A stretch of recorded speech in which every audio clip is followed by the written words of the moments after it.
Push. All right, guys, welcome back. Tom here. Welcome to today's workout recap.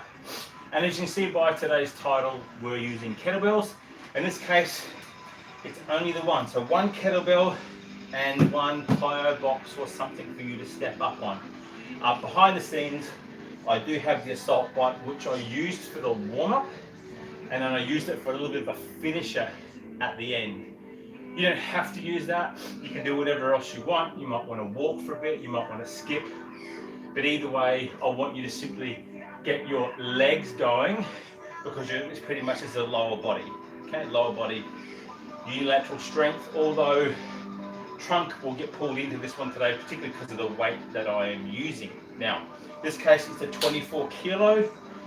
So it's at 48, 50 pounds or thereabouts, 50 pounds kettlebell. Competition bells, it's the green one with 24 on the side for those of you. If it's a black one, it should have two little green bars or tape around the horn or the handle to let you know it's 24. If not, obviously just in case it doesn't have the stamp on it. So, but this is the one for me today, right? I did this morning with two of my mums and they did the same workout, albeit we modified the format, and I'll give you that in today's workout. However, for the sake of me, what I did for the first 2 minutes, it was a cruisy 2 minutes at 60 RPM in a bike. Just push and pull, just turning the legs over, because I've already done a half an hour ruck or a walk with my backpack with my two dogs. So I'm already pretty much warm. I've come back in, I've cooled down a little tiny bit for 15 minutes, then I've come outside, so in this case it's 2 minutes. If you're heading straight into the gym, you're going to do this, and I want you to do a 5-minute warm-up. A little bit longer, just to get everything going. A little bit of warmth in the body, break a little bit of a sweat if that's the case, and then we are ready. Now, bear with me a sec, I'm just going to turn that music down a little tiny bit.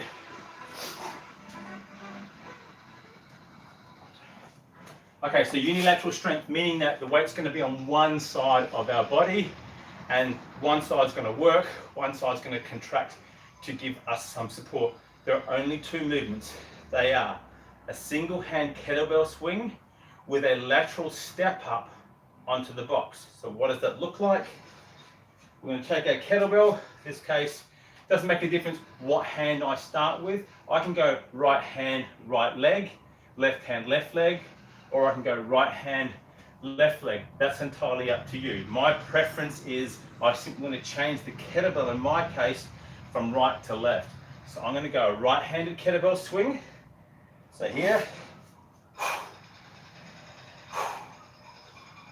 and so on, and I'm going to get 15 reps. And again, I'm using my other hand to help me generate the hip drive to get the kettlebell up to almost eye line, but I'm trying to get it a little bit higher, so that way when it comes back down, I've got to really engage and really drive the hip up.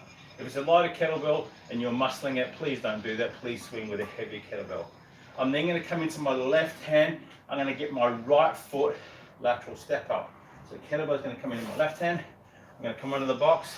I'm going to step laterally. I'm going to step up. And I'm going to bring it back down. Now, I don't want you stepping up and leaning in to do it.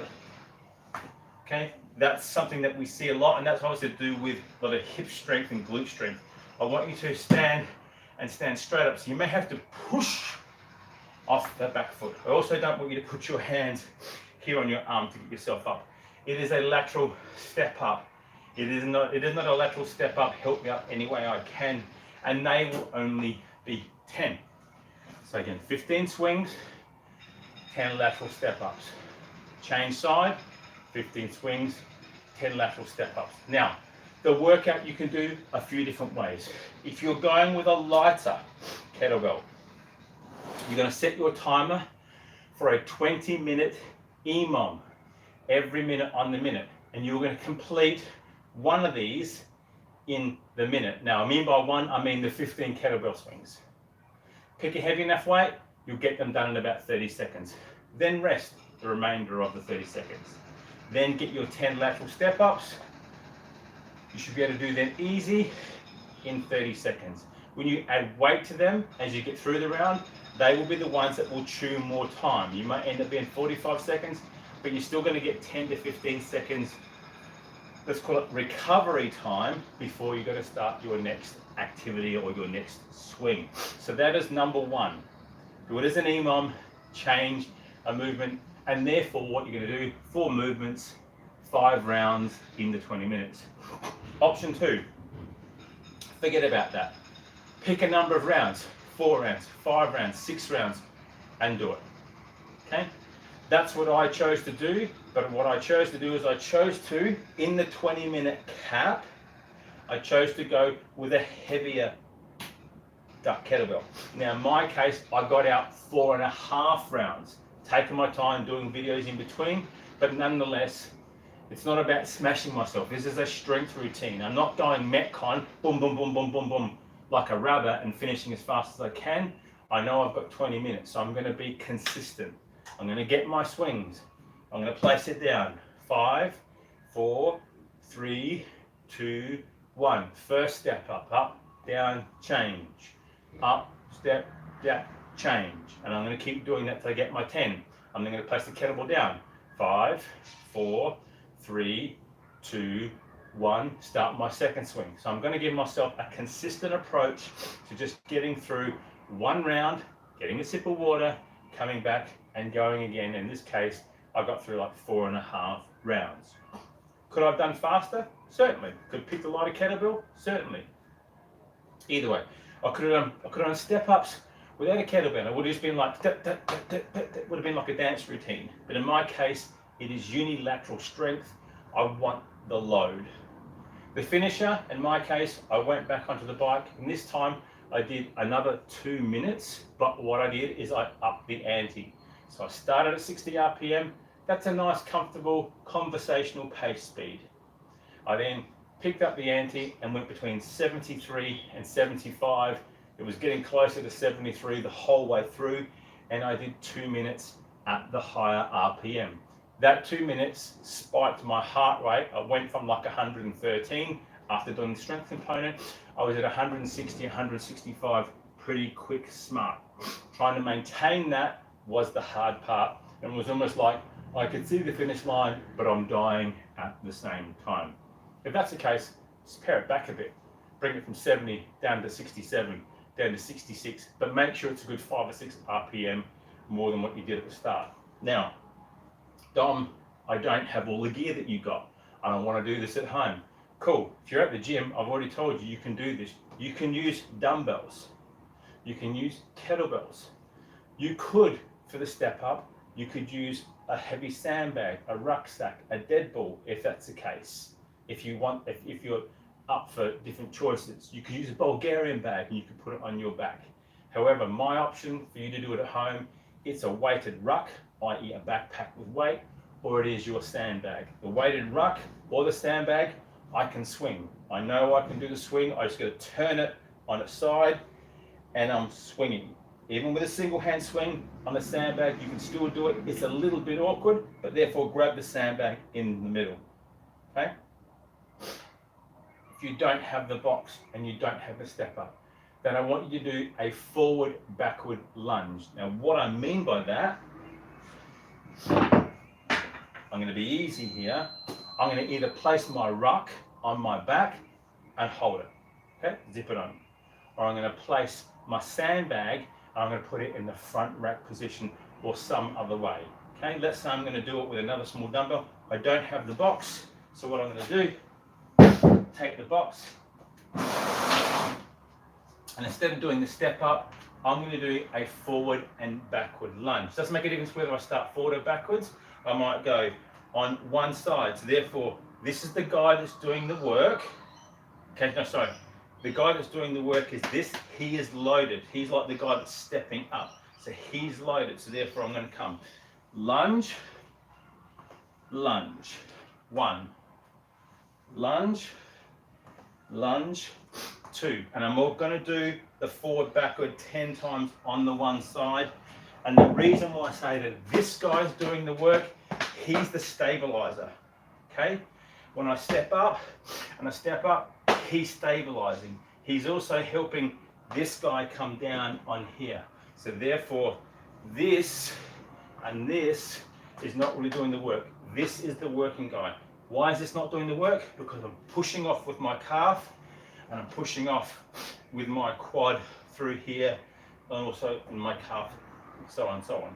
So that's the reason why the guy that's stable is the guy, that's the side that we're working. This is Kira, by the way. So that's the workout.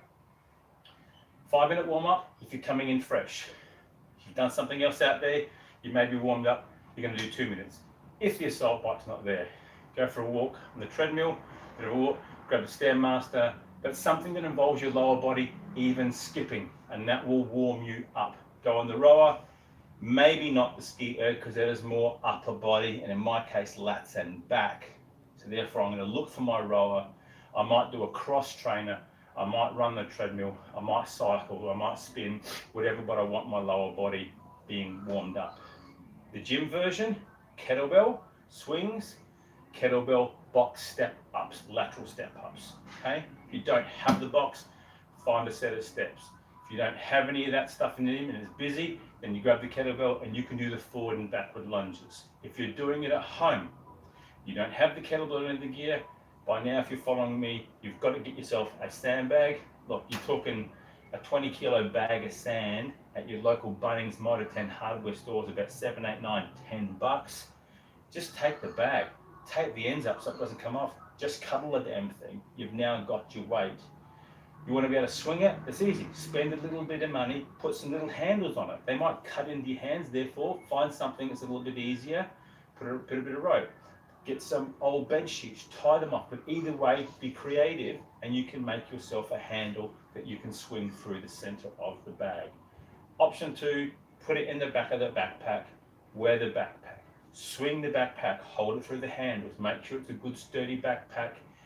Some of the kids' old school bags are good for this if they're no longer in high school. A cheap shitty bag that you bought at the Royal Easter Show won't cut the mustard, it will tear the first couple of times you swing it. So it's got to be sturdy. Again, forward, backwards, and swings. That's it. Unilateral strength. Please do me a favor.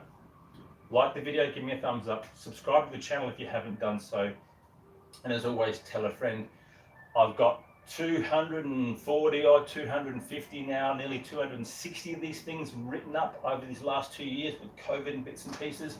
If you need to find out, there's a playlist there. If you're smart, you'll find them. They're all there free of charge for you to do. If you want to know more about the actual program that I do, these are just bits and pieces of the variety of programs that we run, but they're pretty close to what I do every damn day. That's it. On behalf of me, on behalf of Kira, enjoy.